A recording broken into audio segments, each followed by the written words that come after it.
Welcome to the Attack Action Podcast, where we talk about friendship, fun times, and most importantly, flesh and blood. Here are your hosts, Taylor and Isaac. Hello, Attactioneers, and my best friend Isaac. What's going on, dude?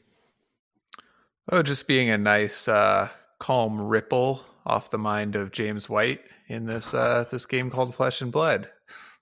If you don't know what I'm talking about, stay tuned for our interview coming up with our longtime supporter and friend, Onit.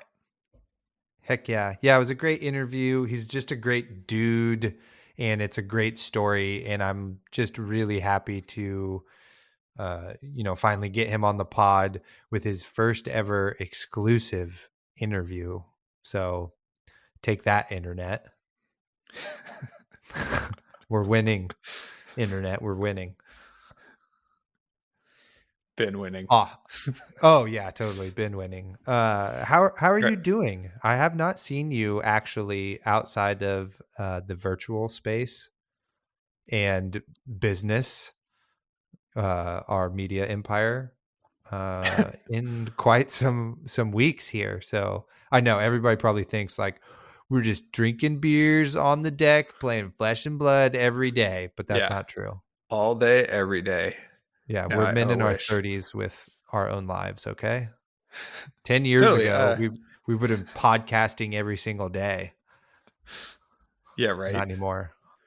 Yeah, I wish we were doing this in our early 20s. But no, I'm doing well. I've been doing rewarding and fun things. Just, you and I have each had our own separate schedules and have not gotten together to sit down and play some Flesh and Blood, very much lately. But that's all good. You went to a wedding last weekend, adulting things, and those are important too, Totally. I feel actually really refreshed. I was telling my wife that about how it was only a one night situation, but the whole time, because of it's it wasn't like 5 days or something like that. It was just the perfect amount to go see everybody, be social, have a few drinks, get a little dancing in, it was like the perfect vacation amount. And I came back woke up this morning and was like, I'm so revitalized. Like, what a great life we have. I think I just feel that way too, because I love weddings, and it's great to see people profess their love in their own unique way in front of their friends and family, and I got all real lovey eyes with my wife and stuff, as I do as a romantic person. So it was great. Nice. Loving it. That sounds like a wonderful weekend. I was doing, I guess, more type 2 fun things, but good for you. Like clipping your toenails or something like that? No, I was just in class and stuff like that. But nice. What class are you taking? We did. I'm doing a fire certification class, but it's on the weekend.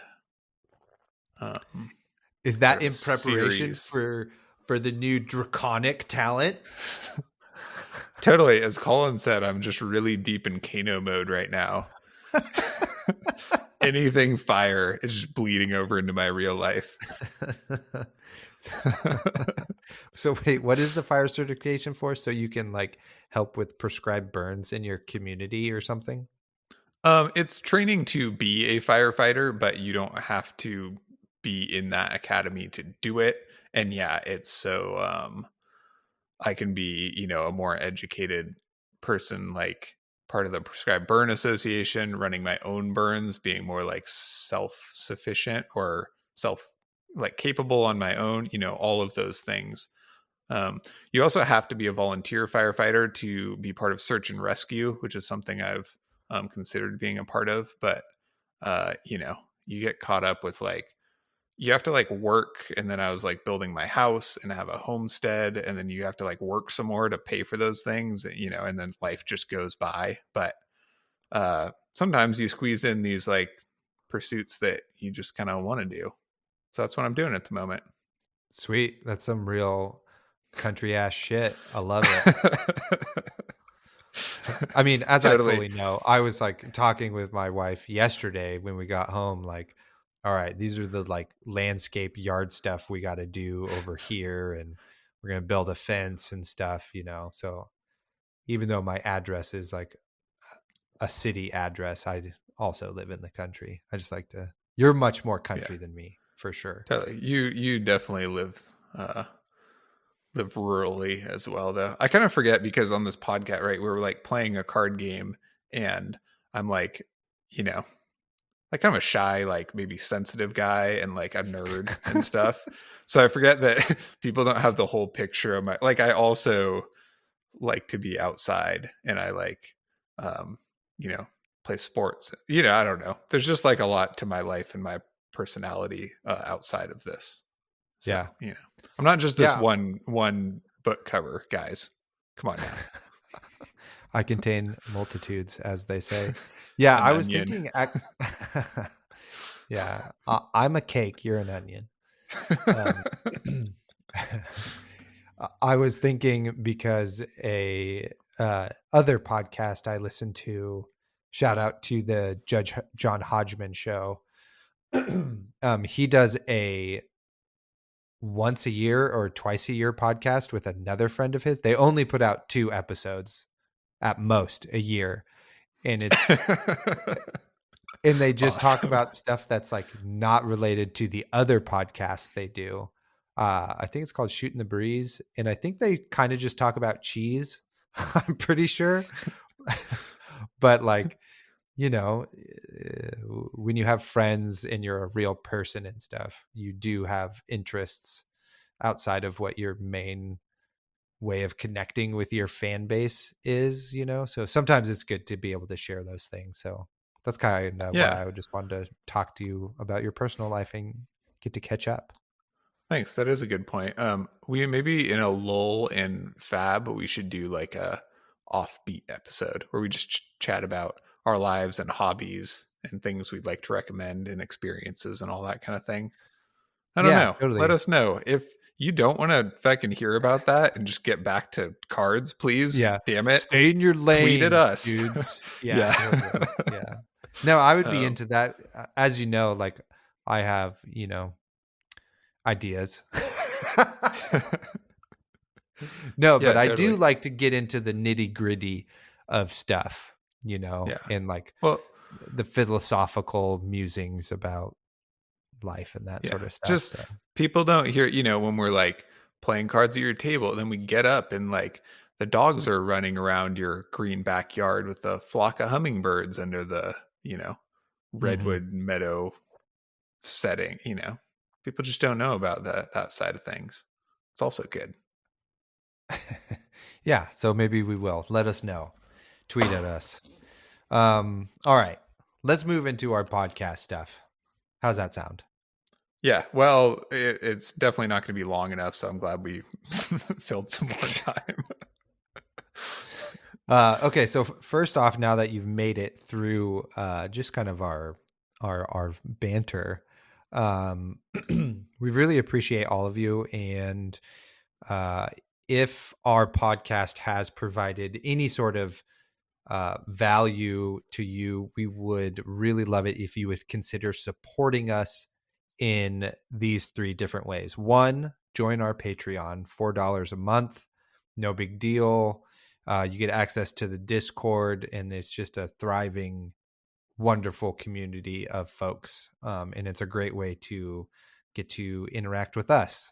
Because as I know, like from listening to a lot of podcasts, if you listen to a ton, you feel like you really get to know the people that you're listening to, and that they're maybe in a weird way your friends, but we can keep developing our true friendship online through the Discord. So if you support us on Patreon, that's one way. Another way is to just subscribe, rate, and review on all the platforms. Just make sure you're subscribed on all of those. And if there's a way to give any sort of rating or review, that you do so. Thumbs upping YouTube videos. You can rate stuff on Spotify now. You give us 5 stars there. All of those things are super, super useful and are really easy to do. And the third way is to tell a friend.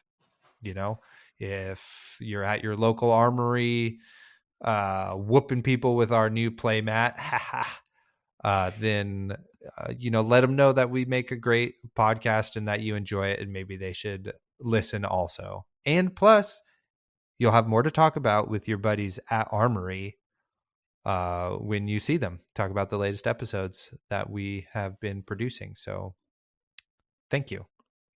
Yep. A number of our patrons won their armories with our playmats. It's just like Discord kept chirping. Yep. I also won my armory with the new playmat. So great job, everyone. That can be you as well. Also, we were talking about how, when we make a new episode that is maybe more generally appealing, or, like we just made the tempo episode, we've made deck building episodes, we're just kind of, only advertising to our current listeners, or just kind of preaching to the choir here. So if there is something you do really enjoy, sharing it with your fellow players, that helps us out. It might not be intuitive, but for you to just do organically, but that's how you spread the good word, the gospel, as it were.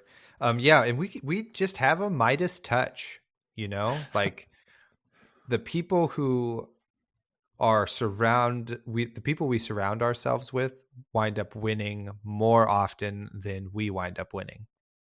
Yeah. You're welcome, Haydendale. Oh yeah. Haydendale, Yuki taught her everything she knows. Zane trained him up.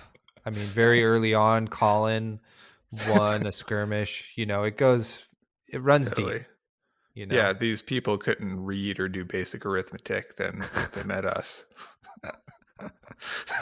Yeah, totally. I mean, honestly, think how bad Brendan Patrick would be if he hadn't been on our podcast.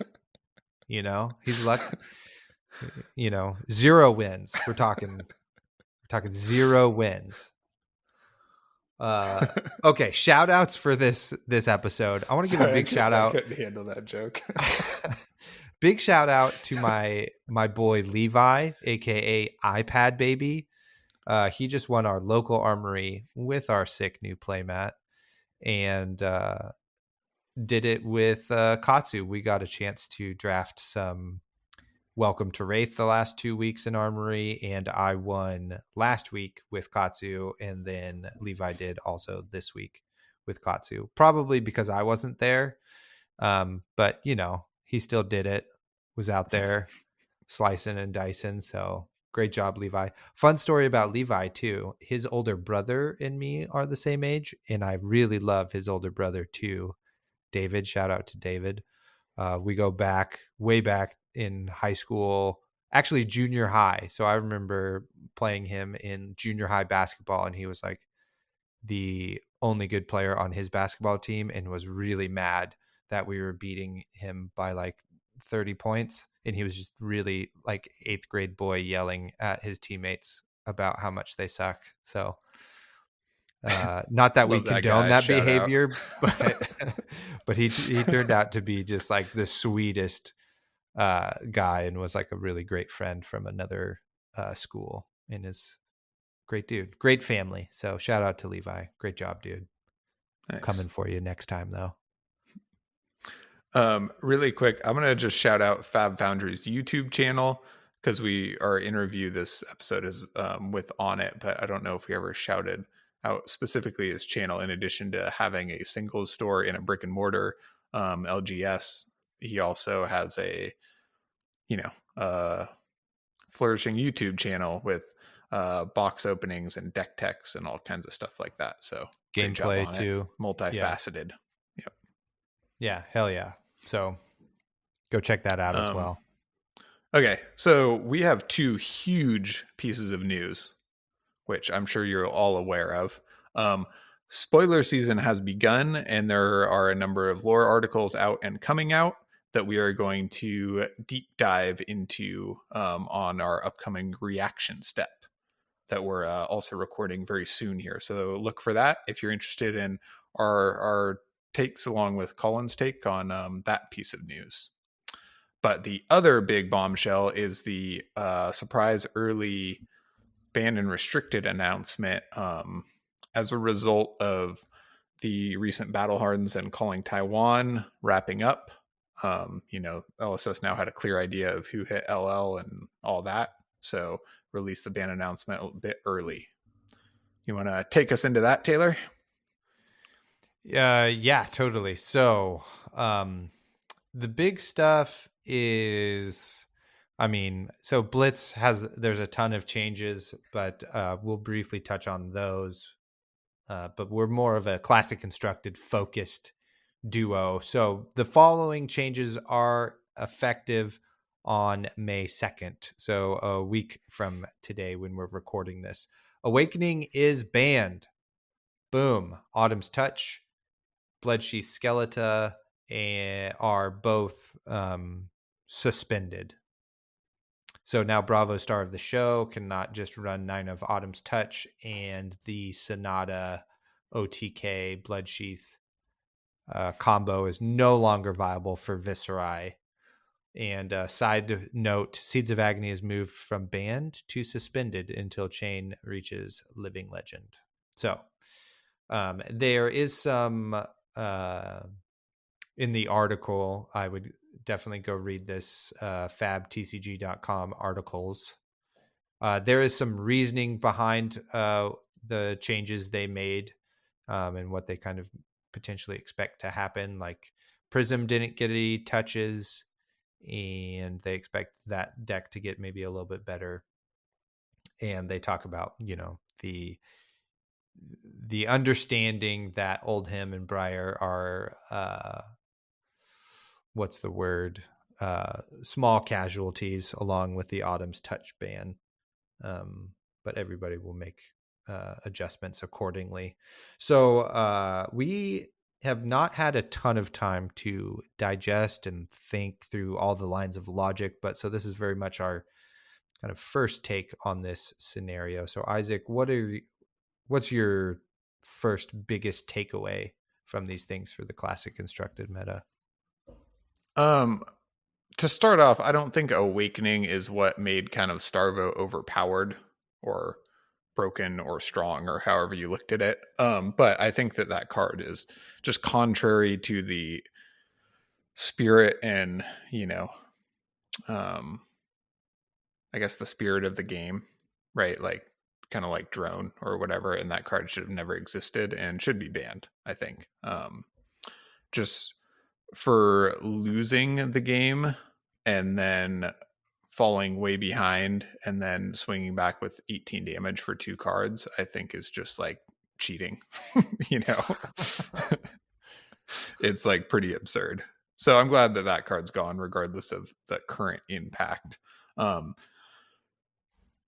As far as Autumn's Touch, I'm not a Starvo player, so I don't really understand the full repercussions of this. This is very like a la Seeds, where they, they're kind of cutting a core part of the deck. They're not hitting any of the spikes, right? Like there's Crown, there's Starvoed Oakenold and Crippling and, all these big power plays. They still have Stalagmite. They, Winter's Web, they still have all of this. And with Autumn's Touch ban, you can just instead use Evergreen or Break Ground, right? To replace these 9 cards with 9 cards exactly the same. They just block for 2. So essentially, you can still run the exact same deck. You just have more cards that block for 2. And I'm unsure of the, how much this weakens the deck. What do you think about that, Taylor? Yeah, I think it's obviously like a backbone of the deck. Anything you run 9 of, right, is integral to the lattice work in which you build your deck upon. And, its inclusion, Autumn's Touch's inclusion in the deck is because it blocks for 3, right? Or else they already would have been running Evergreen or Break Ground. So I think it for sure impacts the deck, making both things help any aggressive plan. So Awakening getting banned, and the addition of more block for twos in the deck just helps any deck that wanted to be more aggressive or proactive in that matchup, helps them out quite a bit. I mean, the big thing is like when you make an announcement like this that's going to change cards in a deck that's prevalent in the meta, you don't want it to go away fully. You know what I mean? Like, you don't want to kill it, because now you have players who potentially love that deck, or it's the first or it's the only one they have cards for to be competitive or something. So then you just lose like a large portion of your player base as well, you know? So these two things keep that deck still very viable for sure, but maybe bring it to a more reasonable power level, right? So it Yeah, doesn't gatekeep certain strategies out and that sort of thing. they are very good about doing that. Like, I mean, with Chain, for a while, people thought Chain was like super nerfed, but it turns out it was not. So, they are very good at, I don't know, I guess nerfing a hero while still keeping it very playable. So that's very much appreciated if it turns out that this ban also functions that way. Mm-hmm. Yeah, I mean, the only comparison we have, right, is Seeds and Autumn's Touch, right? Seeds 9 of in the Viserai deck where it was like a little bit too dominant. Chain, Autumn's Touch, Chain, yeah, sorry. Autumn's Touch, a 9 of in a deck that's a little bit too dominant. So it should, with that bit of data point, it might make things, much more fair, because I think Chain is at like a really good place in the meta in terms of its power level. So we'll see if this is the same effect or similar. Yep. All right, now next we see Scalata is banned or suspended, but suspended. Banned for the time being. You want to start, since you're you've been a Viserai main since way back in the day. Totally. I was really hoping they weren't going to touch Scalita because of how good it is. It opens up like a lot of really cool lines for Viserai to play, but I totally understand that being the choice, because I really enjoyed that it's suspended. That's easier to swallow than banned.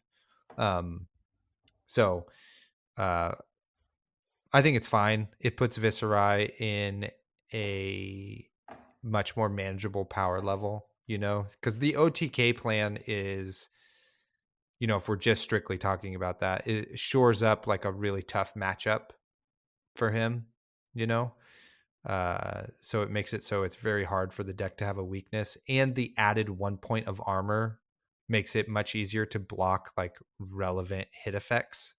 You know what I mean? So you can block for 6 with Skull Cap and Grasp and Scalita.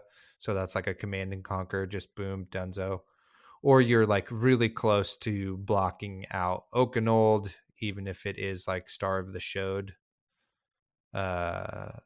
If that's online, so it just puts the deck at a much more reasonable power level. I still think really strong, and you're going to want to lean obviously more into the aggressive side of things. And so that's a little bit underexplored. So we'll see how the community starts to break that down. I don't think there's a reason for you to just put Viserai aside if you've been playing it this whole season. You now have just like a slightly different challenge of how to run it, and Aether Ironweave is still a really good piece of equipment. It blocks for 1 and still gives you 2 resources. It's like you can still have a very big turn with that online. So yeah. Nice. Yeah, I mean, we kind of saw this coming, but I was a little bit I kind of like the OTK package, even before Sonata. It was kind of part of Viserai's identity was being able to build up an OTK, and I like that he kind of polices Oldhim and has a game into Starvo this way. So just by like his existence in that strategy, countering those decks, I felt like was very important to the game.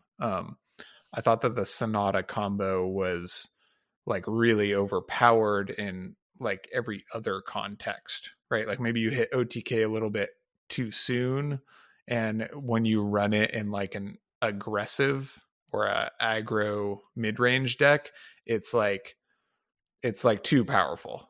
So I think that they needed to Yeah. do something about that. It's just like too bad that they have to take away the kind of like OTK flex or identity of Viserai. I was kind of hoping for something like, just some like, I don't know, there's a lot of tools, but like Mordred Tide, or there's like Swarming, Revel. I don't know if any of those are enough, but it's just inseparable. Like getting rid of the most overpowered aspect, unfortunately, gets rid of the OTK flex, which is a little disappointing. But that deck is definitely extremely powerful, and maybe with Starvo a little bit nerfed, might have been just oppressive. So glad to see it overall. Wish there was a bit better of a solution, but we don't live in a perfect world, so happy to see it. Yeah, and I think one of our biggest takeaways is that these changes that have been made are going to make the classic constructed way cooler and healthier. Like it's good for the game, you know, uh, for sure. And it's also really cool that we get this announcement a whole week earlier that LSS is listening to the community, for pro players that have to spend a substantial amount of time traveling. They miss out on testing time. So it's just nice that the LSS is willing to make changes based upon what they have already said. That like, it's cool. We're making mistakes. We're people too. And we hear you, and we're going to make the adjustments that we need to make to keep this thing going that we all love very much. So, and are really invested in. So you love to see it. There's also a number of blitz bans and or Totally. suspends or whatever, which we don't need to go in each one of those. My one concern there is the stir snapback ban. Just because to me, Kano was not oppressive in any way. I understand wanting to slow the format down a bit, but my concern is that Oldhim is already a bit challenging for Kano, or can be, and taking away Stir Snapback makes that matchup even more difficult against a better performing deck already.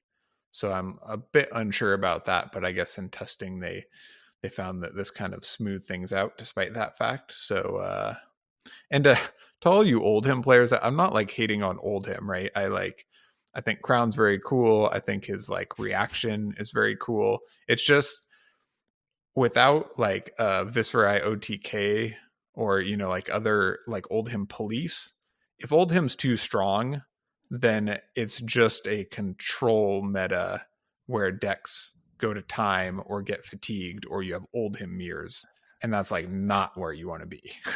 So Well, I'm not hating on Oldhim. I'm just trying to avoid that meta, right? yeah, you also fall in a extreme minority where all of your favorite heroes in all favorite formats get shit on by Oldhim a little bit too much. Like you can't run any of your Rangers into them. Like the Brutes aren't doing great into Oldhim. Kano is really hard to play against AB5. All of these things. So it's just like, Every time a Totally. discussion happens, you're like, oh, is Oldheim going to get better and is coming back? Because that would be the worst for me. It's just hilarious. Totally. That is a fair counterpoint. But it was kind of only Prism and OTK Viscerai policing Oldheim. So now we have half of that gone. Yeah, I think Starvo probably also polices it at this point. Oh, But we're right. talking I'm thinking Blitz Starvo's here. hitting Living Legend very soon, though. So, Oh yeah, that's you smart. know.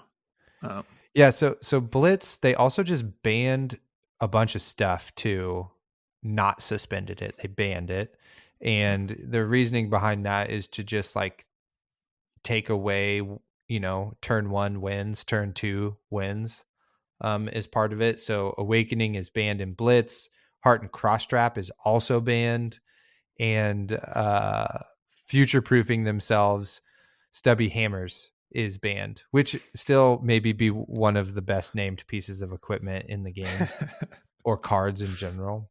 And along with that, we also get that Viscerai is the first hero to get Living Legend. So, and they did this great thing where they did a roll of honor. So they listed every single person who won a Blitz event with Viscerai in alphabetical order, which is really cool, I think. yeah. That was like a really nice touch, Yep. Agreed. Sweet. Maybe they're Anything listening to our else? show and, acknowledging players for the heroes they play, like you suggested. Yeah, totally. I mean, it's one step closer to the XP leaderboard for heroes and stuff that I talked about. If you don't know what I'm talking about, go listen to the reaction step. I forget what number and what one it's called, but it's the most recent one. So you and I talked about this a bit. It's kind of hard to feel out exactly who is the biggest winner here. I feel like Chain definitely profited from this. Prism's been pretty powerful and got no nerfs, but also in a more aggressive meta, maybe Prism's a bit more difficult. So we kind of landed on, aggro definitely benefits here, right? Starvo still has all his Yeah. tools, but a bit less blocking power. Do you have any thoughts on the overall meta? So let me check my notes here because I kind of got away from a few things. I think in Classic Constructed, obviously, like you said, aggro decks, their stock rises for sure. I think Chain is really unaffected by a lot of this, and so that he might become a more prominent member of the meta, especially as Prism gets a little bit better. And then maybe in like this kind of, also Katsu gets way better. I was testing some Katsu this morning, and that deck is very good. And now that you can like actually play into Starvo and not just get Awakening and have your Kodachis turned off and get Spinal Crushed and etc. Like some things just aren't maybe as possible in that matchup. That Katsu might get better as well. And then kind of like the second tier of heroes are maybe like Lexi and Briar. Like I'm still unsure, but something tells me that those two heroes maybe get a little bit better now. But in what ways, I'm unsure of at this moment. Hopefully that was coherent and not rambly. I think that made sense. What do you think, No, fair Isaac? enough. Yeah, no, I just pick. I mean, with OTK Viscerai out, it just seems like maybe Chain, Starvo, and Prism are now the top three, which not a lot has changed, to be honest. But it is possible that more decks are like a bit more playable now, with like Skeleta gone and Awakening gone and like Starvo blocking a bit less. It's hard to anticipate all of the repercussions, but it is possible that, like I said, more heroes are a bit more playable into the meta. Yeah, and that's kind of what you want, right?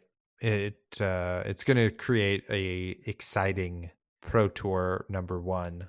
You know, there's the idea of a dark horse, you know, coming up and winning the whole thing. So that's, I think, what LSS has really wanted for this event. So I look forward to watching it.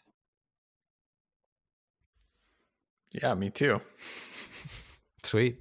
Anything else you wanted to touch on before we fire up the interview we just had, or what? There is just one last little piece of news. The Taiwan Calling was won by a Starvo player. Congratulations. Yep. The second place player was disqualified for cheating in the finals, which was pretty big news. Like pretty upsetting, to be honest.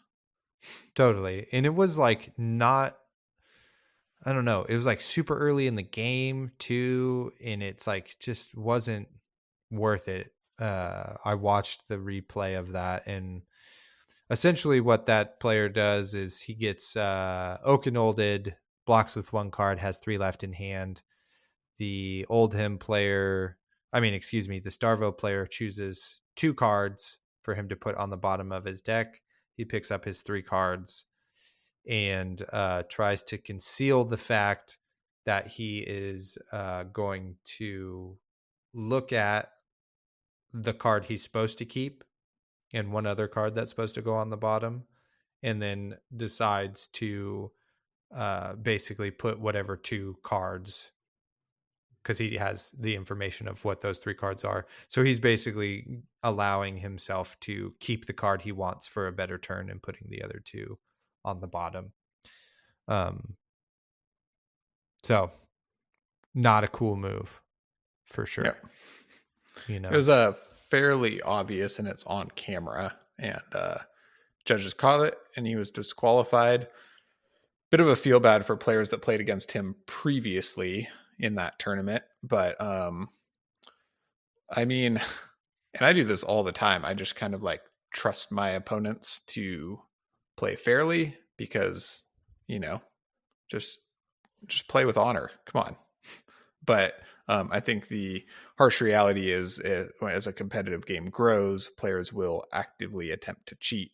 And if you do care about being competitive and are playing at this high level, you do need to, keep an eye on things on the other side of the table, which is easy to miss, especially if you draw up and you want to look at your new cards to start thinking about your side of the table in order to, play at a reasonable pace, have all the information.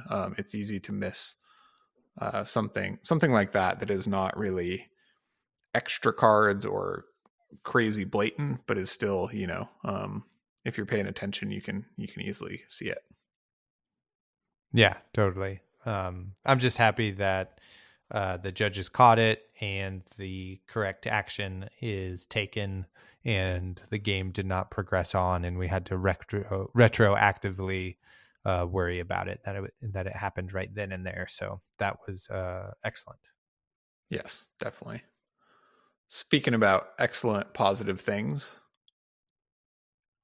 here's our interview with our buddy and your new best friend, Onit.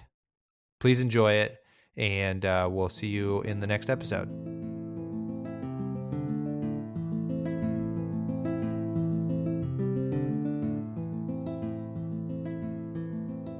Welcome to our interview with Travis, aka Onit, of Fab Foundry. How's it going, Onit?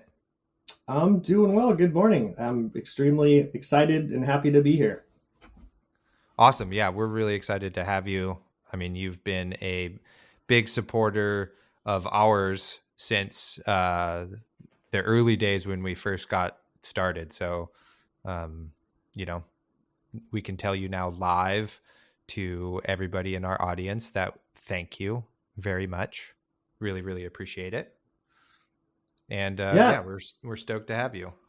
Yeah, I mean, it's been great working with you guys and watching you two grow your podcast and your viewership. And I've definitely seen a good trickle of Attack Action podcast purchases coming through Fab Foundry over. It's going on, I think, a year now that we've had our affiliate link. I believe it's getting close to a year. So, and yeah, I'd actually like to start off the interview with a bang and show my appreciation to all the Attack Action podcast viewers and offer 10% off throughout the month of May using Attack Action 10 on the Fab Foundry website. And another cool thing I want to do is, of course, we have our affiliate link and there's a percentage that goes to you guys. I'm also going to double that percentage for you guys during that month as well. So your viewers or listeners that, make purchases through your Attack Action podcast affiliate link with that code can get a discount and you guys will get a bigger cut for the month. Awesome. Huge news. Thanks so much. We just found out also that this is your first ever exclusive interview. So we're pretty psyched to have you. Yeah, I mean, I'm kind of used to talking to myself on the internet at this point with some live streams and through obviously Fab Foundry content.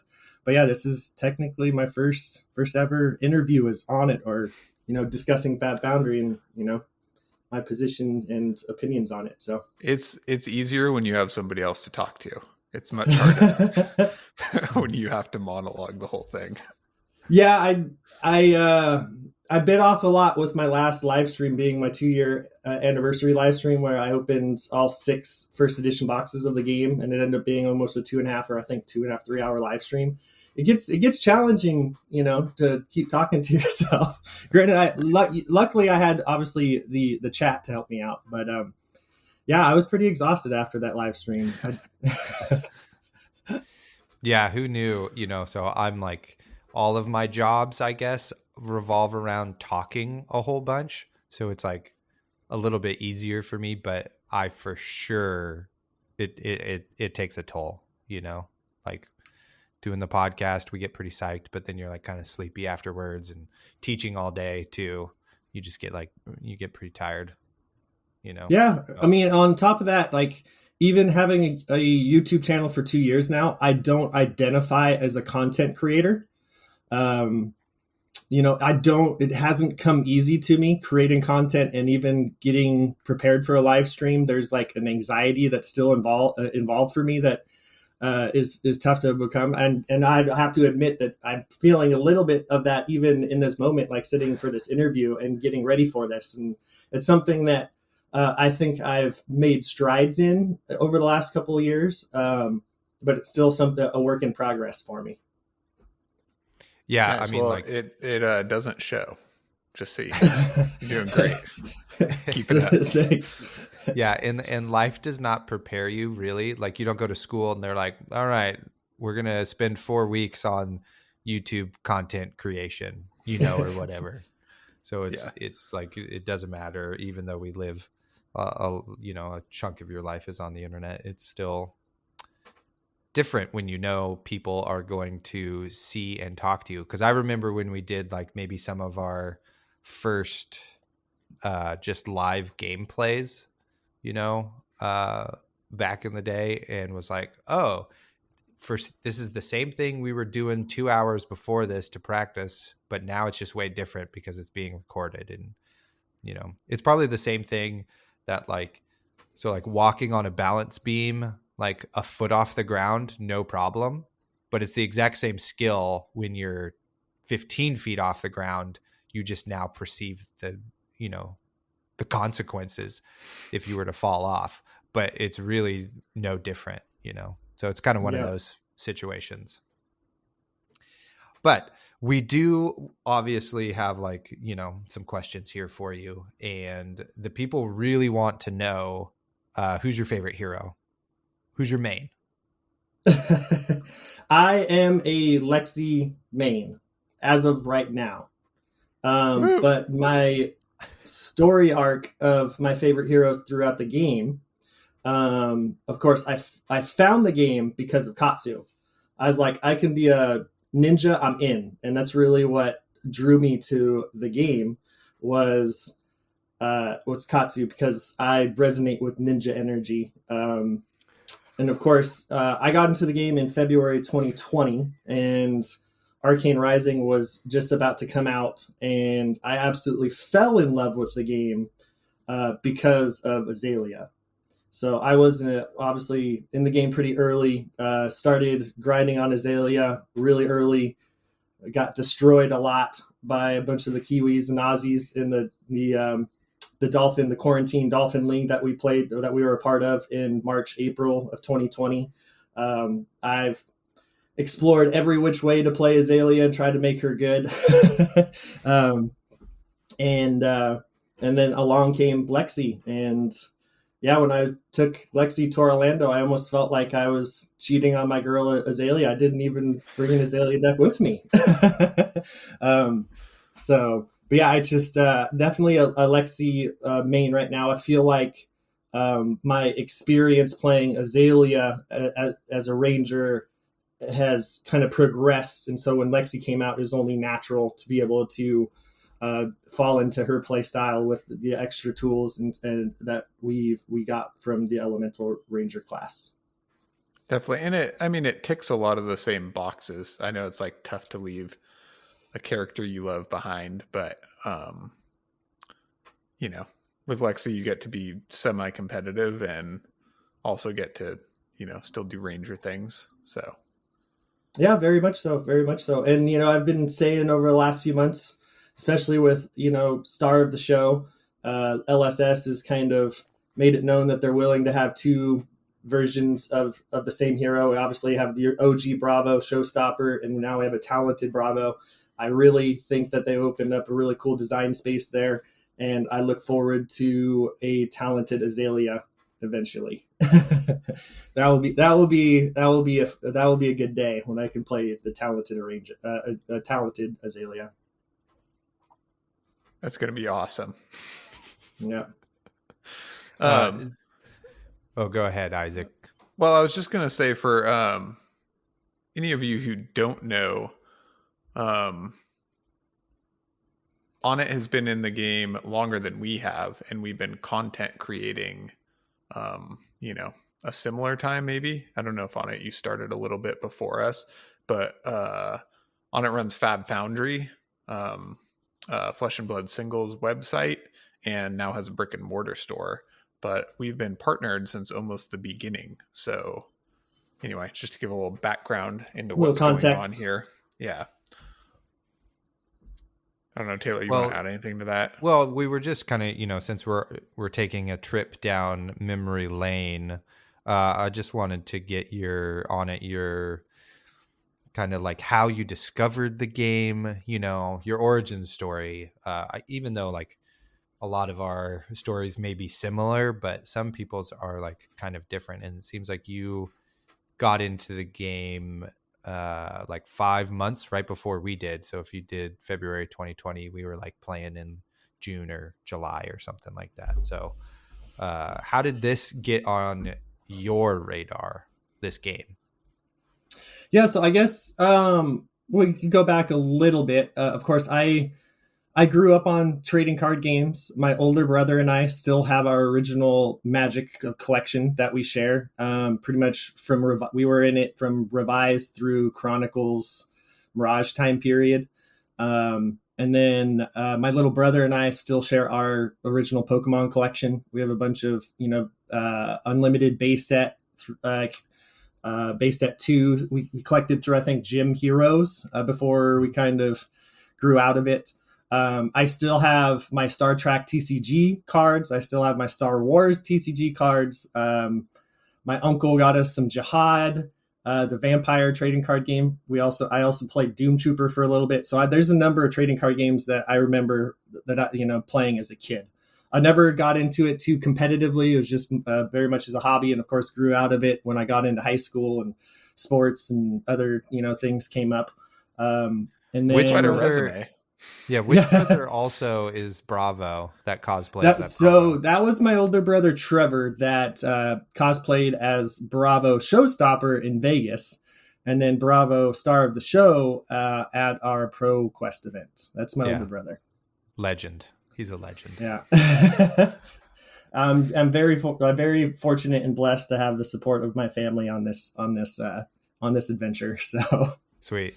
So and a big history of TCGs. So then you're in high school. So then keep us going. What happened? well, so I was actually I had some downtime in 2018, and I was just looking to pick up a new hobby and a new interest. And I'd been over to some friends' houses, and they'd played some Magic, and I had some friends that were in Commander. So like Magic was kind of in my friendship circle, especially being in the music festival community. A lot of festival individuals played Magic, and I was part of conversations of people talking about things, but I never dove back into it until 2018 when I had some extra free time, and it was right around Dominaria time frame. War of the Spark is really when I dove deep back into it, and that's also when I jumped on YouTube and was consuming some Magic content, and that's also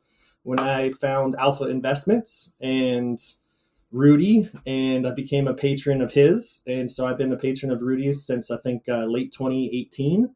So I was deep into Magic in 2018 through 2019. That culminated with Magic Fest Portland 2019, December of 2019, which was a great experience, but also was facing kind of burnout from Magic at that point because I dove so deep. And of course, Rudy then introduced Flesh and Blood to his viewers in early 2020. And my first Flesh and Blood products came to me through his first Flesh and Blood kit. And so that's how I found the game, was, Rudy presenting it. And that's where I, saw him present Katsu the Ninja. And I was just like, I'm in. I can play a ninja. I'm in. And as soon as I touched the cards, as soon as I opened my first packs, I've honestly, I moved my Magic cards out of my workshop that I'm currently sitting in, and they've sat under my bed since. I've not touched my Magic cards since I found Flesh and Blood. And so Sweet. That's kind of how I came about, Flesh and Blood. I was all in from the absolute get-go. And strong conviction from the beginning, because I just recognized that the foundation of the game, the play style of the game, was very unique. And I think is still ultimately the driver of this game, with all the other things that are going on. The fundamentals of the game is what's driving its success, in my opinion. Yeah, that's a really good point, because we've been in the game a while now, so it's kind of easy to forget, but this game just really solved a lot of maybe antiquated norms. It really solved the, for example, the resource system, right? Like you can't draw, you can still draw too many blues or too many reds, but the issues there are a lot more mitigated. And you can kind of always make something work with Flesh and Blood, and the discarding cards you've played versus cards you pitch cycling back. It really smoothed out a lot of kind of clunkier mechanics from older games, where you would have some a bit of variance or a bit of imbalance with those kind of, I don't know if you'd call them more linear resource systems, or slower draw systems, etc.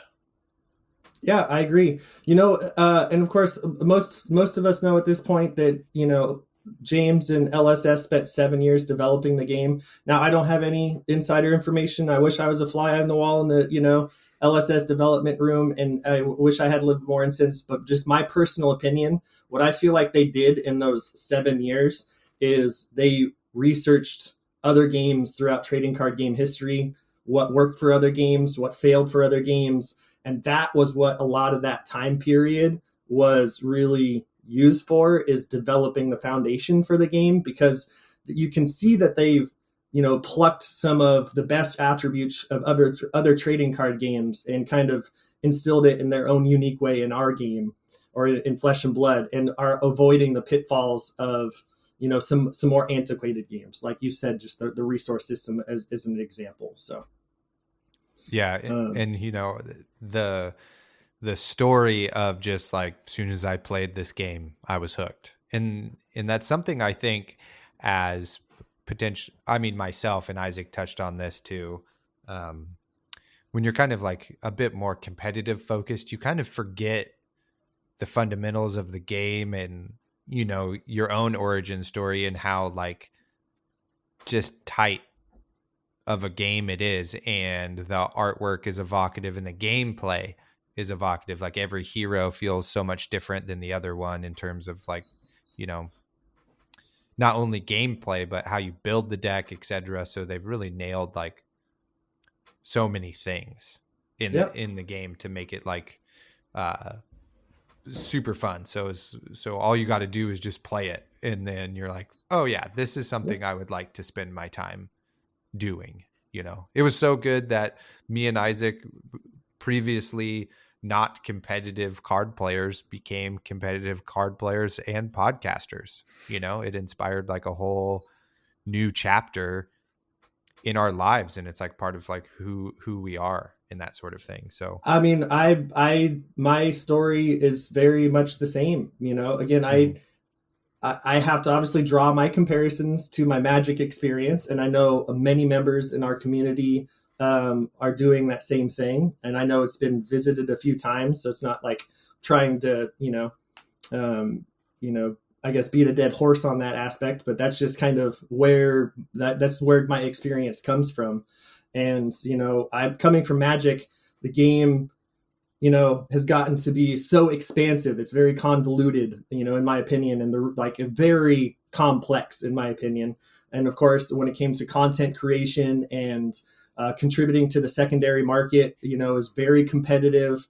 You know, we're talking millions of people in the game and thousands of content creators, and a very small window for you to be able to kind of carve out your support network within such an established game.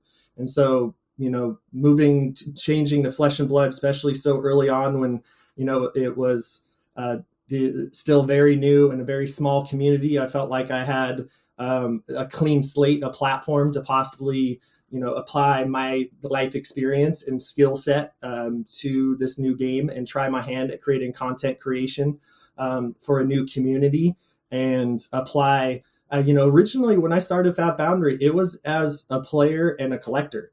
And somebody who's just passionate about the game. I quickly realized that, you know, the secondary market was not being, you know, supported as, you know, other games were. And granted, this is also February 2020, March 2020, when we went into quarantine. So, of course, as we know, you know, the pandemic has kind of, you know, took the wind out of, you know, LSS's sails when it came to this game. And stores weren't touching this game, you know, because there wasn't an established community. There wasn't a guarantee that the game would sell, unfortunately.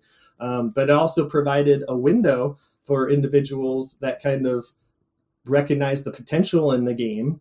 And for me personally, I thought that, you know, when I started selling some of the product that I got from Rudy's Kits on eBay, I felt like there was like a 6-month window from when I started my Flesh and Blood at the time, which was just a hobby hustle. You know, I wanted to offset my, you know, the financial cost of getting into this hobby with hopefully opening some packs on the channel and flipping those cards on eBay and kind of make it somewhat sustainable because of my Magic experience, which was not financially sustainable. Right.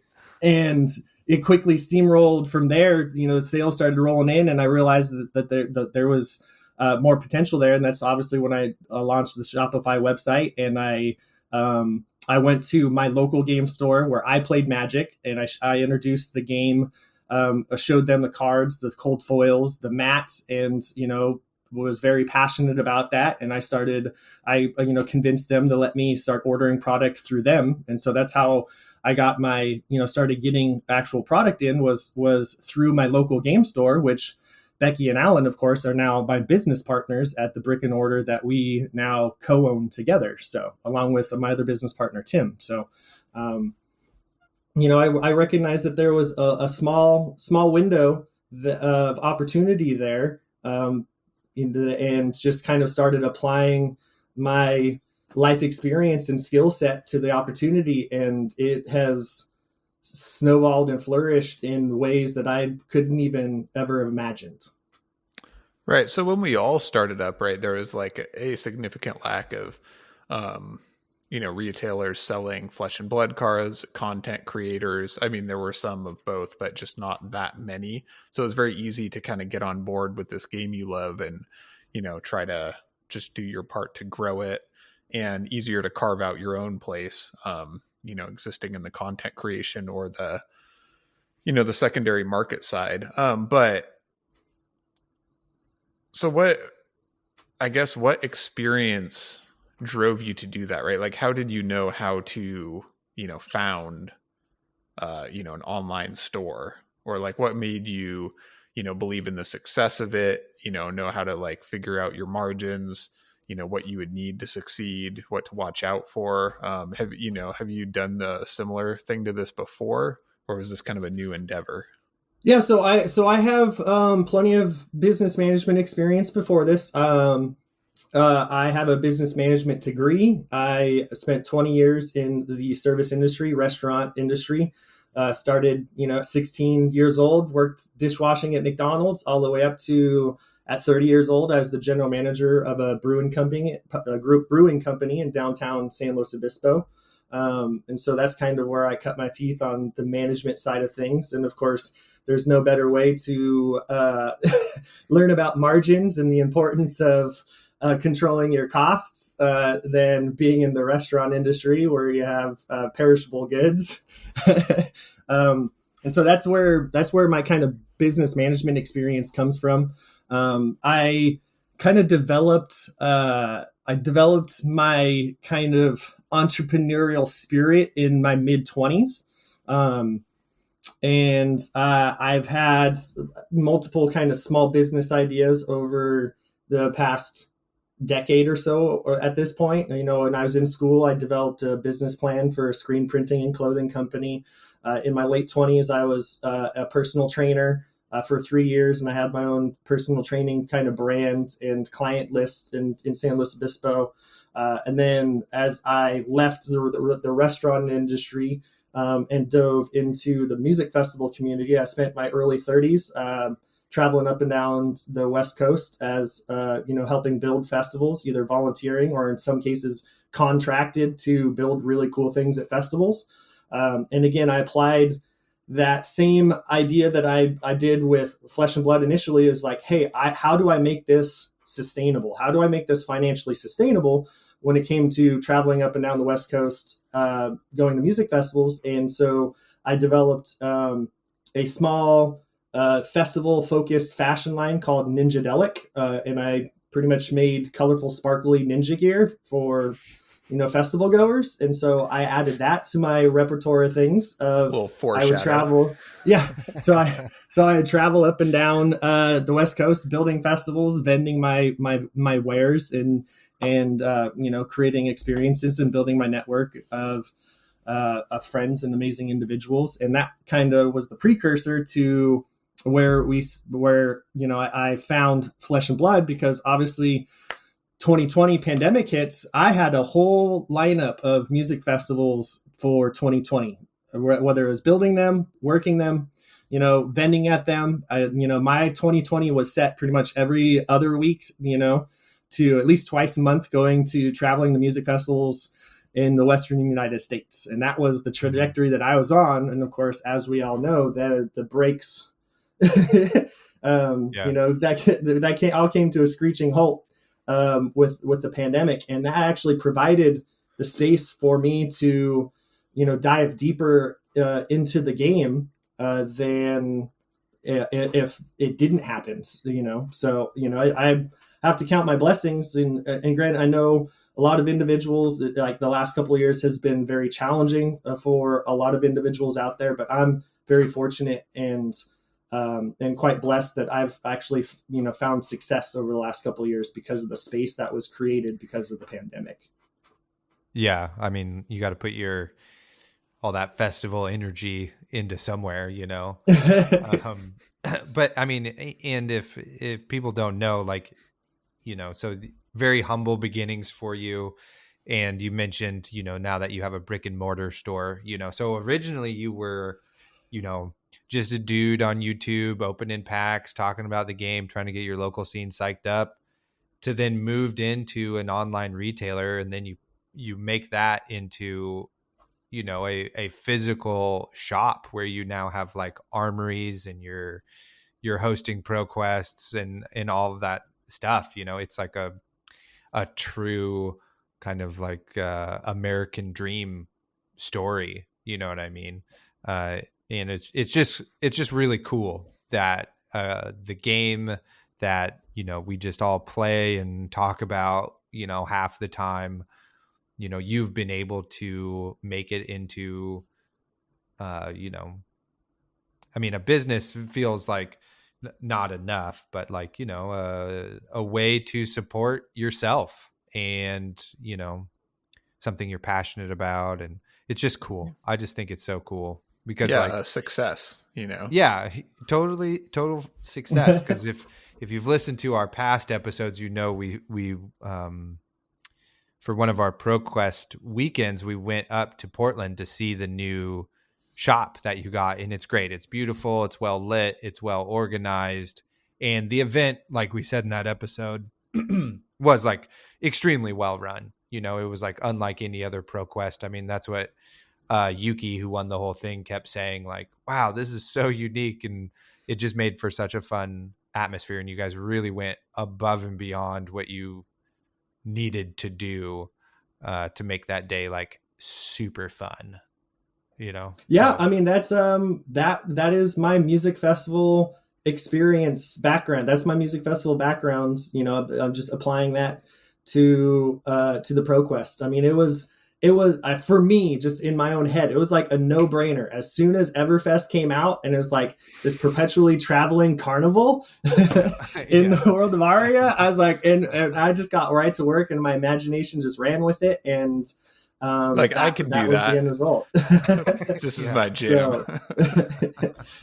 So it was just, again, I just getting to apply my life experience and my skill set to the opportunity that's in front of me. It's been an awesome experience.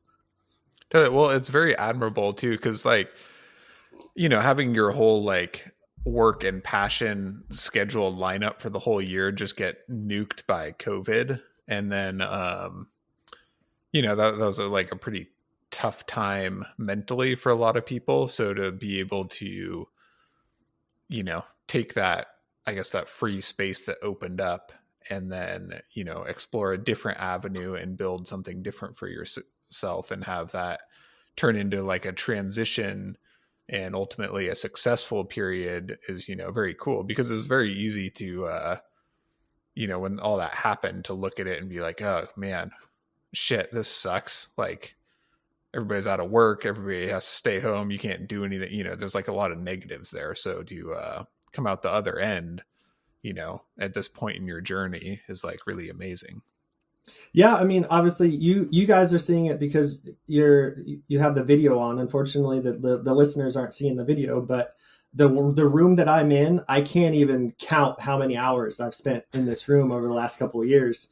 And I'm very fortunate that this was my little cocoon. This was the safe space that I had during the pandemic, to jam games, to lose myself in Flesh and Blood, and to lose myself in Fab Foundry, and the opportunity that I created for myself, and sorting cards, just jamming to music, listening to so much music during the pandemic. And as you guys know, and something that I also pride myself on, there might have possibly been a packing slip or two that slipped through without a note on it here or there.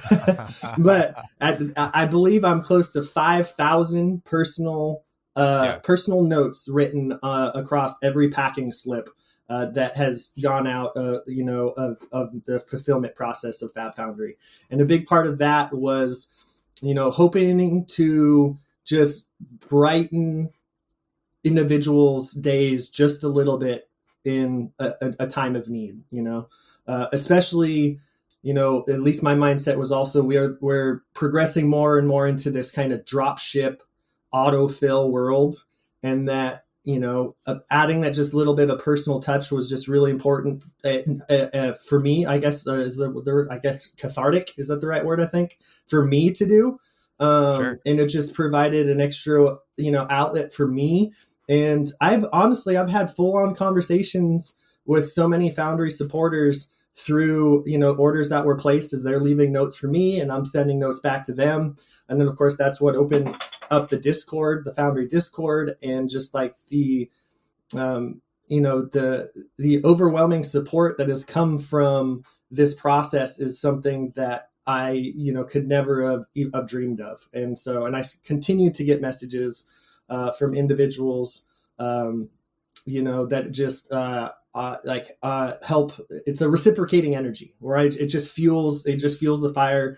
It keeps me going. It keeps the engine firing on all cylinders, because of that reciprocating energy of support that has been created by this thing that that we're calling Fab Foundry. Yeah, I mean, so I remember when our friend Troy first got some singles, and he got some from you, and you had like a little written note or whatever, and that was like, the first cards he bought online, and he hung his invoice up on his fridge because he thought it was so cool, and he was like, "You should buy from there," and I was like, "Oh, sweet!" So then I, started purchasing little bits of product from you here and there. But I mean, just to kind of, market you extra, like, I definitely still use your service, and that has to do with just how well it's packaged and how nice the website is, and the personal little touch on every package I get. All of those things make it so much better than buying from other retailers that just send you stuff like in a white envelope, taped to a piece of paper or whatever, and you just hope it gets there in one piece. So all of those like little touches, the bright orange packaging, the little note, the extra bit of like cardboard and stuff is just all great, and sets you apart for sure, and is like a big reason I appreciate that to use your services, is the extra bit of care for sure. Yeah, that is a good note, because we have a lot of love for your business on the personal side, but yeah, your card shop is like really fast, and the cards are well protected. It's just like the best, or tied among the best merchants you can order from, just like on the logistics side. I appreciate that. Yeah, I pride myself in my fulfillment process. I'm a person of systems. Obviously having a business management degree, I've studied some of the best businesses, or the most successful businesses in the world, and a lot of their success comes back down to having solid systems in place. And when obviously you're an e-commerce retailer, I think one of the most important systems to have in place is a pretty tight fulfillment process. And so that's something that I continue to tinker with and work with.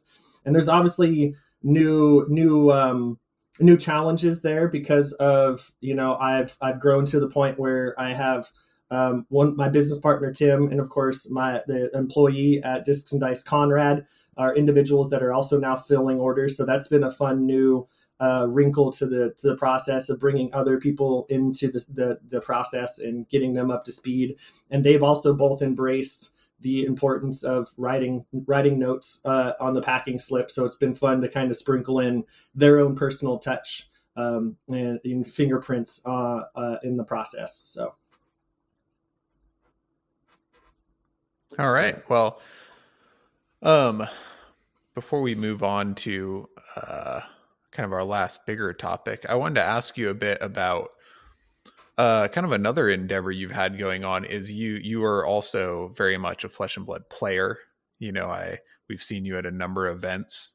I saw you were in Orlando, and you've started a competitive team as well. So is that just kind of a natural progression of being involved in the game? I mean, that's a whole other, you know, place to put your energy. So tell us a little bit about the journey of, starting this competitive team and what that's been like. Yeah, so the competitive team, obviously I come from a family, a sports focused family. So I grew up playing team sports, soccer, baseball, basketball. Nice. And soccer first. Soccer was the best one. Soccer is definitely, I would consider my favorite sport. So coming from a background of team sports, and I was also big into clubs back in the day. Of course, the way Team Foundry came about was actually through the North American Playtest League. I recognized I think it was November, December of 2020, that we needed more places to kind of play, more organized play online. And so that's where the Playtest League was kind of founded, with the idea of like, we have many, many years of competitive flesh and blood in front of us. And I wanted to create a platform where players felt comfortable bringing experimental decks and working on lines of play, and bringing fun heroes to the table versus like the expectation of I have to, win these games for prizes and whatnot. So the whole idea of the Playtest League was 4 weeks of play testing and then taking that experience from your play testing into the league tournament. And so I think we had 2 or 3 seasons of that. And there were a number of players that kind of rose, there was the kind of that were consistently at the top of those boards. And there were some messages that were exchanged of like, hey, it would be cool if we, kind of honed the direction a little bit with those individuals. And we started messaging about the possibility of starting a team. And, this was shortly after Louis made his big announcement about Team Kitchen Fable. We kind of started just quietly organizing ourselves and started, working together and developing some deck techs and whatnot. And, brought a team of, there was 6 of us and myself that went to Vegas. And so that's kind of was like our first foray as Team Foundry, rocking Foundry shirts. But then I feel like our big coming out party was definitely at Orlando US Nationals and the US Calling, and rocking the cool baseball Team Foundry jerseys. And yeah, it's just been a natural progression of things, just as much about, how Fab Foundry has kind of come together spontaneously. And I just can continue to apply my skill set and experience to Fab Foundry. I'm doing the same thing with Team Foundry, and just keeping it really kind of fun and lighthearted right now, and allowing the players to be themselves, and just pretty much creating a platform for them to apply their skill set and their talents and, prepare themselves to be able to compete at the highest level for, of course, our next event, which is Jersey. So. Nice. There is a really good point in there about how, running a competitive team, obviously you're preparing to, perform at high level events is like part of it. But I definitely appreciate the need to have a space to just because part of the fun of the game for me is experimenting with new lines and finding new combos and learning that way. So if you, don't have any outlet for that, the game becomes maybe a little bit rigid or frustrating, or you only have a competitive outlet. So I think that's really interesting to part of the, the need or the desire to form a team is to create that space where players can just play to learn. I think that's a pretty valuable thing. Yeah, and also a space for them to vent their frustrations, because as we know, as we know, it's like you're a big taskmaster. We know that you're nope, you haven't spent your 4 hours on Bravo yet. You can't leave. Yeah. No, I was saying that obviously, we know the game's not perfect. I mean, there's always, things could be, everybody has their opinions, but I mean, that's also part of part of being a part of the team is being able to share your concerns in a private, safe space. And we've had many talks about what needs to happen, what would be cool if it happened, things of that nature. So, but yeah, the most important thing is, as much as one of the most important things about Team Foundry, and I've communicated this team many times, is ultimately we like results are getting the results is the end case. Winning is the end case because it is a competitive TCG, but just being reminding them to enjoy the experience along the way, because we are all very fortunate to be playing a part of this community and playing this game right now. And I guess this is a message that goes out to more than just my team, though, too, is as we get deeper into the competitive side of things and people invest more of their time, energy, and money into the game, which can create a little bit of entitlement, when you feel invested in the game, is just to not lose, track of the experience that you're having, getting to be able to sit down across from other really neat, intelligent, cool human beings and interact with them through this amazing game. So, yeah, that's a great point. And, is something that, to a certain degree, we have talked about on the podcast before, that your results don't define you. It's like, all of the experiences along the way as a competitive player that make it a worthwhile endeavor. Like, for sure winning is like extremely fun, you're in it for competitive stuff.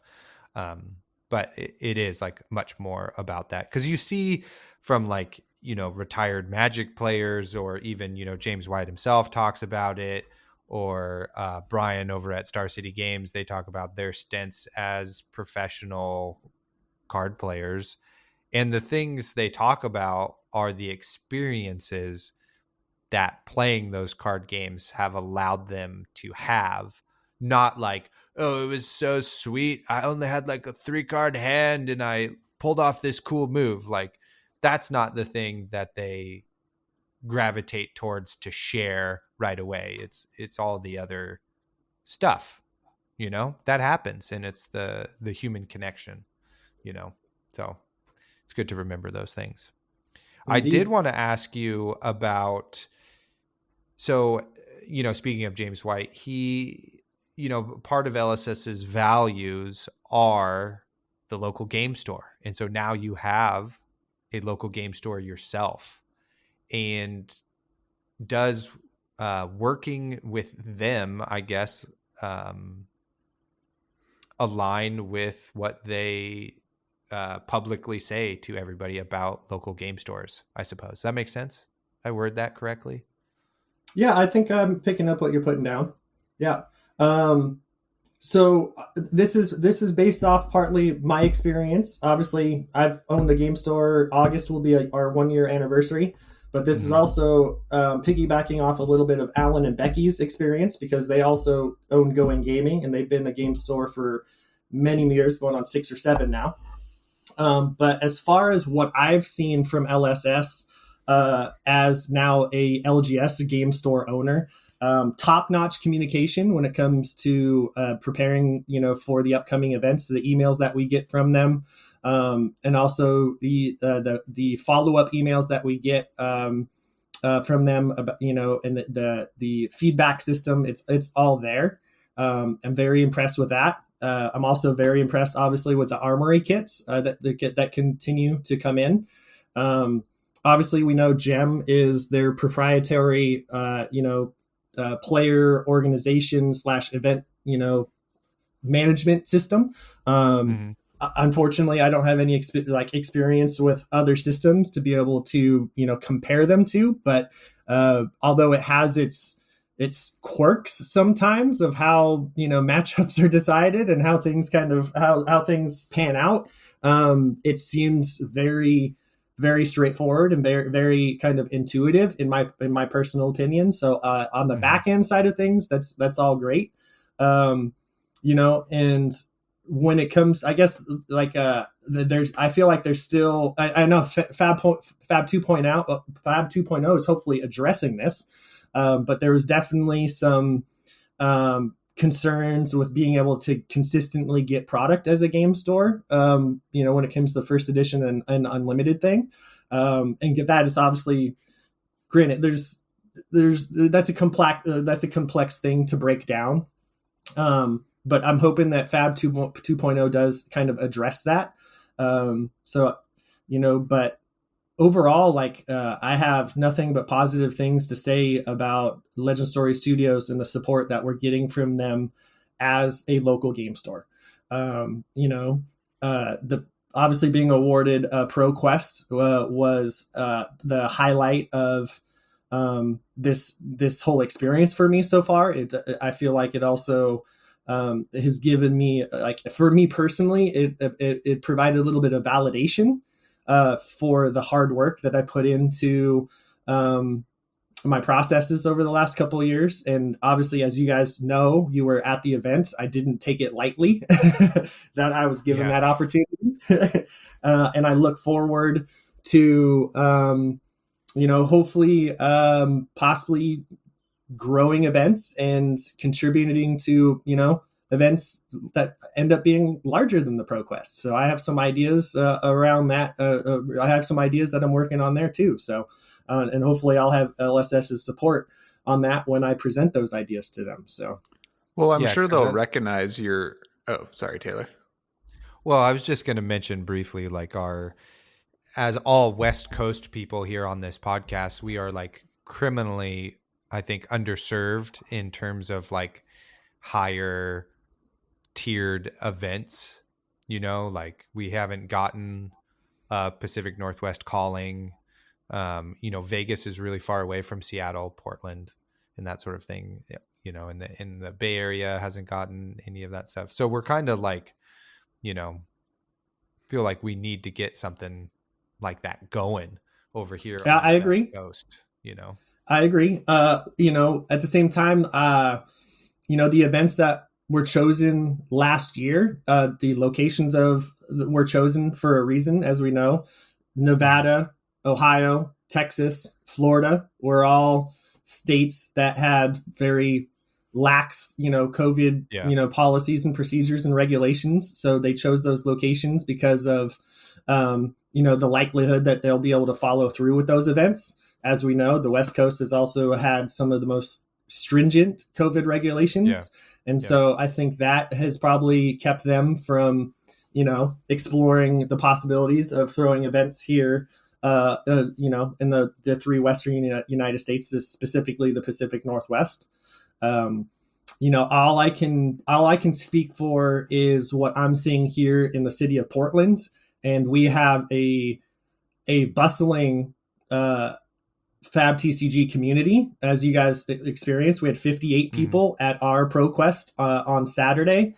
And then there were, I think, 61 people that showed up to Trevor Fable Hobbies ProQuest on Sunday on back-to-back days, which I think is, it makes a strong case for the Pacific Northwest as far as, the player base is here for a major event like that. We obviously have the Portland Convention Center in downtown Portland. Channel Fireball has obviously thrown Magic Fests there before. I was at Magic Fest Portland 2019. So the logistics of even just dropping one in Portland or even up in Seattle, it's there. They've done it before, and it's in the realm of possibility. And I'm hoping that we get it. It'd be cool if we get one this year. That's interesting.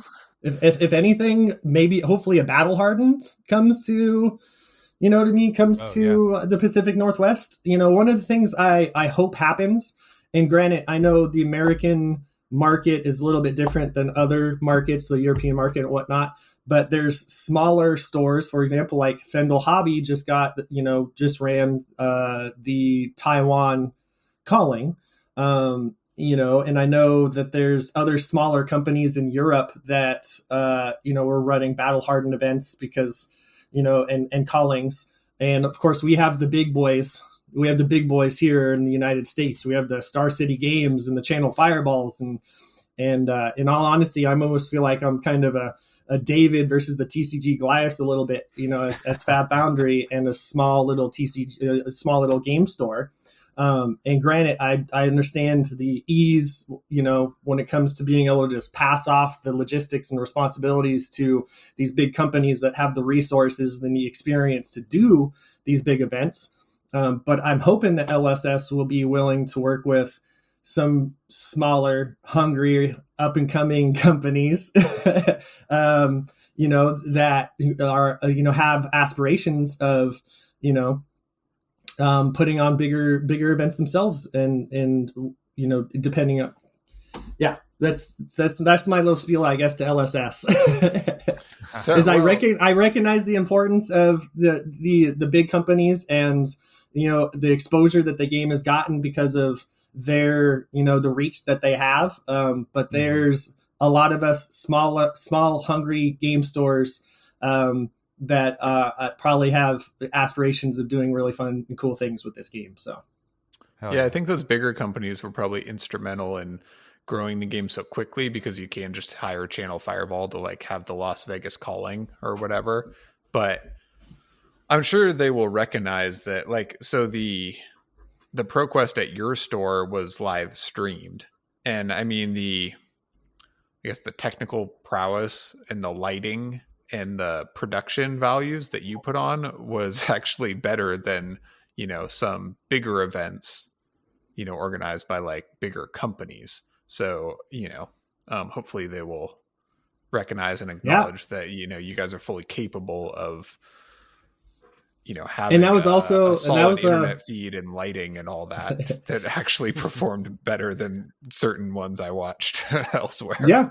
And that was actually my very first live stream, like gaming live stream as well. So that's like, I'm pretty proud of, the production value that we offered for that very first live stream.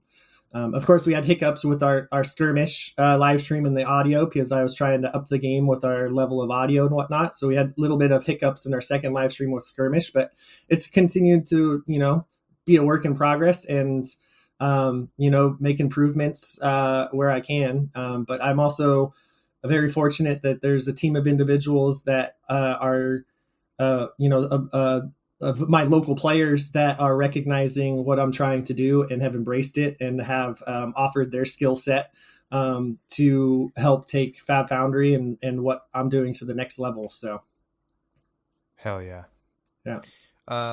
So a few more things here before we get into our signature segments. So we've been to your store, obviously, and there you sell other products other than Flesh and Blood.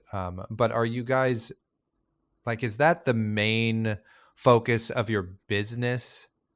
And then if so, how is that being kind of like a more Flesh and Blood focused kind of card shop rather than like, something that sells predominantly more Magic and has Friday Night Magic and that sort of thing?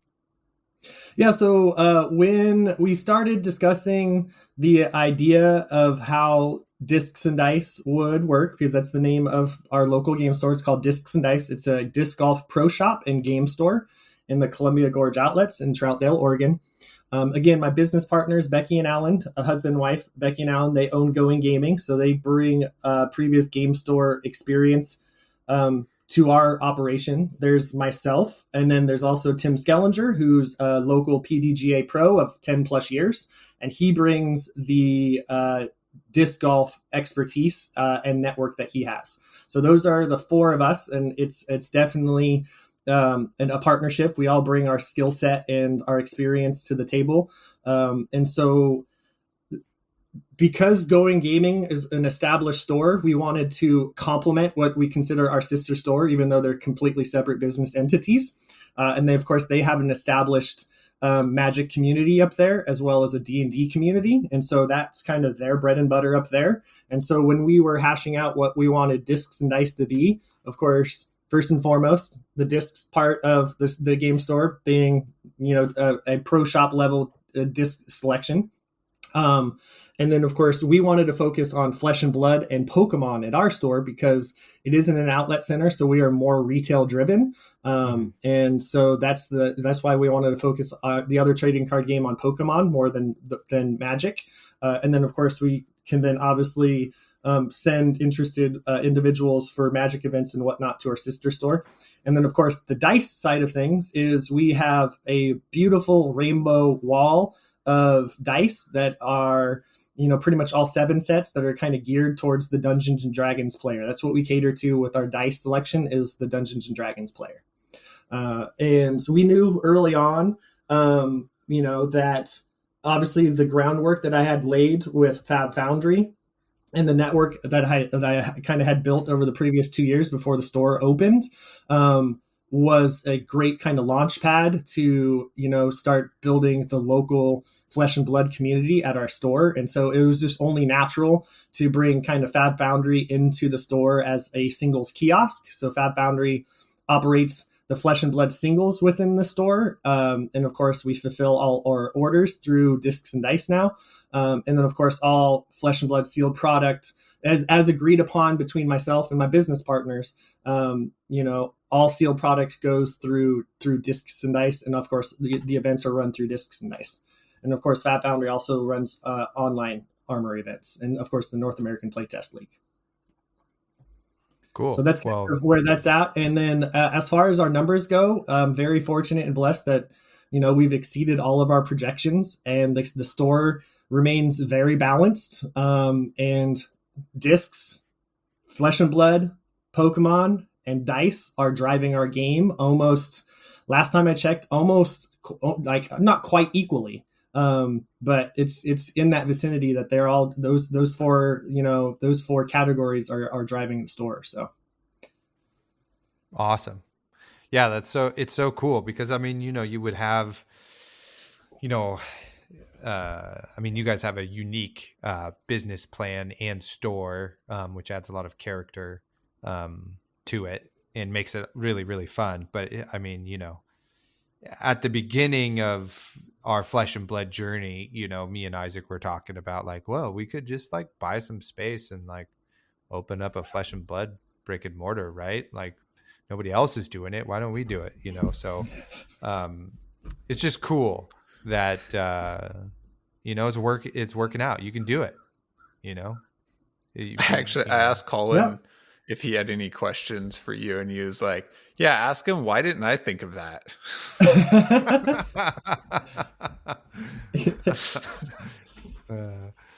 But it is a really inspiring and like kind of unique journey because you founded and began your business with Flesh and Blood and grew your business kind of paralleling LSS. You like found the game early and, committed to it and grew as along with the game's popularity, and LSS really blew up, and you blew up and have your brick and mortar now and have these like big festival events and all that. So that's like really cool, rather than being a local game store or like Star City or TCG Player or whatever that just kind of like absorbed Flesh and Blood or adopted it. You've really grown with it, which is a kind of unique experience. And like very cool to dedicate yourself or commit to that way back when nobody had heard of it, and just went all in.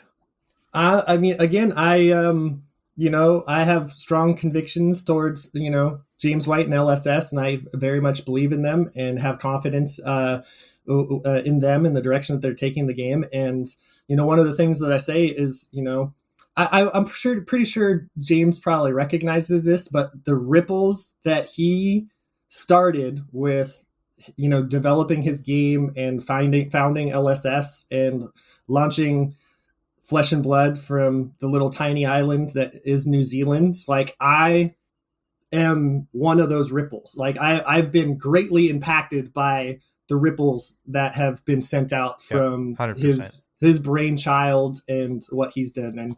And so I look forward to hopefully in New Jersey, hopefully I can, show my appreciation to him and the rest of the LSS team for the work that they've put in over the years to create what they've created, and and provide really help lay the foundation for the platform that I have. So heck yeah, you hear that, James? Book out some coffee time with Onit here. You guys are gonna have some fun. So kind of our last thing here, maybe before we get into our signature segments, is I kind of wanted to get your, because you kind of have maybe hinted at your plans and stuff, but I wanted to, just know, like, what do you view your place in the community as? So you're kind of like, you play a little bit, you coach a team up, you host events, you got this brick and mortar store, you got your hand in a lot of stuff. So I wanted to know, like, how do you see yourself in the Fab community, and like, where do you see Fab Foundry / Discs and Dice in 5 years? Yeah. I would hope that I first would love to be recognized just as a player and a collector, just like everybody else, somebody that's just a fan of the game and absolutely fascinated with the possibilities of where they can take gameplay and the lore. And hopefully I'd just be recognized as somebody who, saw an opportunity and you just went 100%, 111% into it with, an open heart, and applying my life experience and skill set, because I'm going on 38 years old now. So it's not like I'm a young buck. I've applied pretty much all of the life experience I've had to this opportunity. As far as where I see Fab Foundry going, I'm very fortunate to have found a level of success over the last couple of years, the way that I did. But of course, the landscape around the secondary market is changing significantly. I have my concerns about the margins of selling singles. Obviously, it's getting more and more competitive. More and more individuals and stores are on TCG Player. More game stores are picking up the game and selling singles, which I fully support. Of course, if you can get your cards from your local game store, I fully support you getting your cards from your local game store. If you can't, that's what Fab Foundry is here for. And that's kind of been my statement all along. I almost feel like I after the Fab 2.0 announcement, I'm kind of working on a Fab Foundry 2.0 kind of situation myself. I feel like if I'm going to continue to find success with Fab Foundry, I have to, address some things and make some changes. And so that's where I'm at on the Fab Foundry side of things. I look forward to, no matter what, I look forward to being in the game for many years to come. And on the Discs and Dice side of things, I'm very fortunate to have amazing partners. And we have a pretty solid business plan that's in front of us. And if we continue to see the success that we do, that, another store isn't out of the realm of possibility. That there's a lot of things that have to happen between now and then, but that's kind of, in the realm of possibility, is growing into a second location, because we feel like we have a really cool business model. At the same time, though, a big reason why the business model works is because of the humans that are driving it. I get to be in that store every day, or not every day, hopefully 5 days a week. And I get to share my passion with the individuals that walk through our doors, along with Conrad and Tim and Becky and Alan. And so, and I think that's a big recipe for our success, is just as much as like, oh, I got to go in and work at the store. It's no, I get to go and play every day. I get to go in and hell yeah, I get to put disc golf, streams on the TV. I get to put some music on. I get to bebop around. I get to sort cards and fill orders and talk TCGs and talk board games and talk disc golf. And so, that's, I'm very fortunate that I find myself in a situation where I get to play for a living.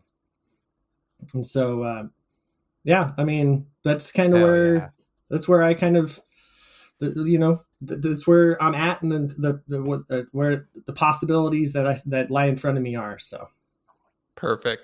Humble Dice and Discs sister store with Taylor and Isaac. You heard it here first. Hey, let's talk about it. Awesome. Great. Okay. Is that not what he said? That's what I heard. I think so. Yeah. He said as soon as he's super rich, he's just taking us along for the ride. No problem. Yeah. Cool. Soon as I could turn more of the cardboard wealth into tangible wealth, That's not what it's about, dude. It's all about NFTs and stuff now. You don't have to. Everything. I think those are dying already. It's just out there. Cool. You bring up a good point. And that is also something that I'm finding is as people are coming out of their quarantine or the pandemic and whatnot, like, we are a physical game store, and we are supporting physical games. And there is a genuine interest from our customer base and a genuine excitement of people coming in the store and touching things, tangibly having things in their hands, and as much as we are headed into this more, I guess, digital future with cryptocurrencies and NFTs, and, I'm hoping that we can find a balance there. But I do feel like I am helping kind of carry the torch forward for, the local game store and supporting physical products, because I feel like no matter how digital we go, there will always be a need to stay rooted and grounded in reality and in the physical. Well said. And I can't think of a better place to end kind of our interview and move into our signature segments than on that. So wonderful. With that, welcome to the end of the episode. First up, we have Pick, Pass, Pray, which is a draft scenario. I'm going to give both of you 3 cards. You're going to decide which one you're going to pick, pass, and pray comes back around. On it, you are going to get to go first here. All right. And let me know when you are ready. Yeah, let's do this. Okay, first card up is Ragamuffin's Hat. It is a generic equipment head, defends for 0, reads instant. Destroy Ragamuffin's Hat, draw a card, then put a card from your hand on the top or bottom of your deck. Activate this ability only if you have 1 card in hand. Okay. Second card, Winter's Bite Blue. Pitches for 3, costs 0, is an ice action, and has a defense of 2. It reads, target hero discards a card unless they pay 1 resource, go again. The winds of winter are always hunting for prey on the slopes of Mount Eisen. Okay? And then here comes our third and final card. Electrify Blue. Pitches for 3, costs 1, defends for 2, and is a lightning action. It reads, the next time an attack action card hits a hero this turn, it deals 1 damage to them. If Electrify is played from Arsenal, draw a card. Go again. So, on it, which one are you going to pick, which one are you going to pass, and which one are you going to pray comes back around? Well, I'm slightly biased here. Based on my experience. Naturally, I would probably be choosing Winter's Bite. Would be my pick, just being an Ice Lexi player that kind of is in my wheelhouse, and I've seen what it can do, and then of course I would probably pass Ragamuffin's Hat, I guess, and hope Electrify comes back around, because it would land right into, if we're drafting Tails, obviously it'd be right into my wheelhouse of drafting Lexi. So, but I think I would go with Winter's Bite as my pick. Sweet. Yeah. Nice. Isaac?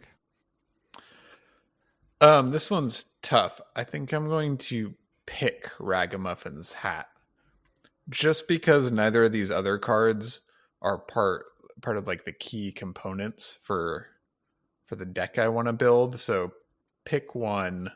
I'm just going to take a piece of equipment, that still has value, even though it's like pretty bad.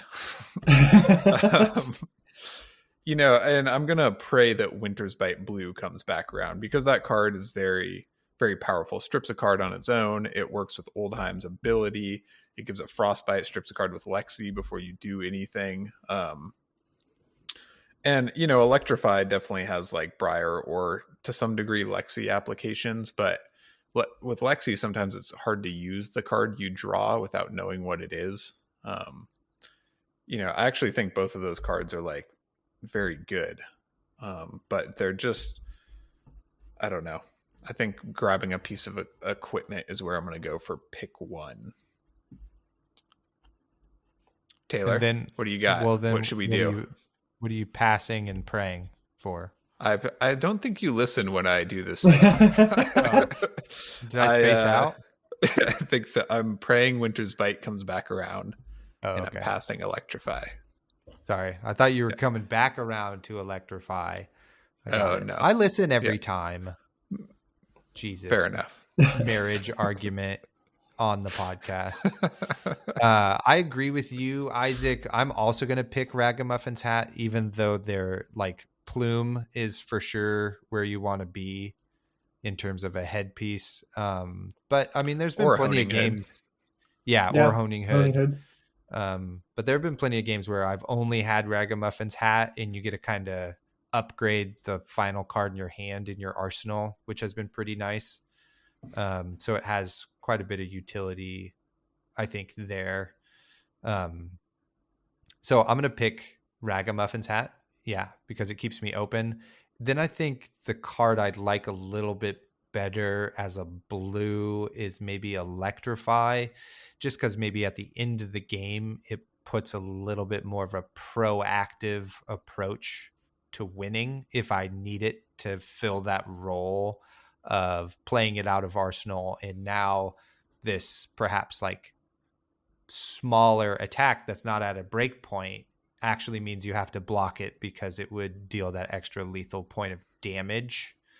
So that's the one I pray comes back around. And then I'm going to pass on Winter's Bite.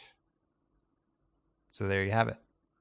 Those are our picks. Let us know what you guys would have picked at home. And then Isaac, you have our last signature segment here. You're so good at it. Sure. I really like that pick, pass, pray though. Like there's a lot of thought that went into all of these cards. I had the whole like, blues aren't really as essential in Briar, so blue Electrify has less value. It's just like goes on and on. It was pretty evenly weighted cards, I thought. Yeah. So I just defaulted. I just defaulted right to what I know. Like I said, I've played plenty of Winter's Bites and seen its potential and providing headache for my opponents. And that has a lot of value. Playing what you're comfortable with means you're playing better. All right. So here at the Attack Action Podcast, we love many games, not just Flesh and Blood. So sometimes we'd like to share a board game or some sort of game from our closet with you in the hopes that you may enjoy it as well. So this episode's board game from the closet is Onit's game. Well, I do have some classic board games that I played growing up with my family. So I don't know, maybe it's a little bit of a throwback. You guys might remember Sorry. Do you remember Sorry from back in the day? Yes. Oh, yeah. Yeah. Sorry is one of the ones that I've gotten into many arguments and many fights over with my siblings. That's a kind of a family staple. We brought it out in previous Christmases as adults and even played some games. That was really fun. Another one that we played often was Labyrinth. And of course, do you remember Labyrinth? It was the one with the moving tiles. And of course, you had your treasure cards that you had to kind of move your piece to in order to, get your 7 treasure cards. And you had to line up the tiles to kind of create your path to those treasures. Totally. Thank you so much. I forgot about Labyrinth. That was excellent. Those are both games that we played quite a bit when, I was younger with my siblings. So. Hell yeah. Nice. Yeah, I appreciate the throwback and remembering that, for some of us, board game lifestyle started like yelling at your family during a board game, Yeah. That's great. What a great spin on that segment. Well, Onit, we can't thank you enough for all that you've done for us, for being on the podcast, what you do for your local game scene, all of that stuff. You're a true pillar of the community, and really appreciate you sitting down and talking with us for this hour plus. It's been great. Yeah, it has been a great time. It was fun, kind of reminiscing, and going back into the file cabinet and realizing that it's been a special couple of years, and we have done a lot, and it's exciting. It's exciting to be a part of this community, to contribute to it, to be supported by it, and yeah, it's exciting to see where we're all going to take this. This fab train, so to speak. Yep. Choo choo. Totally. Attack Action 10, everyone. Yeah. So Yes. On it, give us that special again one more time. We'll have it in the show notes for this episode for everybody, but just in case they missed it the first time. Yeah. So as a thank you for all the Attack Action podcast listeners, you can use Attack Action 10 at checkout, and that will get you 10% off your order. That will be valid through the entire month of May. And at the same time, as many of y'all know, we have an affiliate link with the Attack Action podcast guys, and I'm going to double their percentage that they get on any orders that are completed through that link in the entire month of May as well. So a little bit of kickback to the listeners, and also hopefully send a nice chunk off to you guys as well. So Sweet. Awesome. Appreciate that. You hear that, everybody? If you're missing like blue Winter's Bites, go get them now. Cold yeah, I foil think they're crowns, like 10 15 cents. Go get them. Yeah, totally. or cold up foil there. crowns, whatever you need. Yeah, Yep. so totally. Any of those pieces. And then from on the top of that, collection, if you're really hurting for cards, I mean, obviously I'm going to, the history packs are coming out in early May, and I am going to take a swipe at opening up singles for the white border singles, and I'm going to give it a run and see if it's financially viable or not. Obviously, the whole idea behind the history packs is making the game more financially approachable, and hopefully, driving down the prices on some of the sought after cards. And as long as the margins continue to work and are manageable, I'll support the singles for white border cards as well. So Cool. Sweet. Yeah. Well, again, thanks on it, and hope to have you on again sometime. Maybe we'll be doing the commentary at your huge Flesh and Blood event in the future. ooh, I like that idea. Heck yeah. All right, Thanks. that was Ryan. fun. Take care. Goodbye. Thank you for listening. You can find us on YouTube, Facebook, and Instagram at the Attack Action Podcast. On Twitter, we are at BattleBro Taylor and at BattleBro Isaac. Shoot us an email, theattackactionpodcast@gmail.com. If you would like to support us, like and subscribe, shop for singles using our affiliate link, or support our Patreon for as little as $4 per month.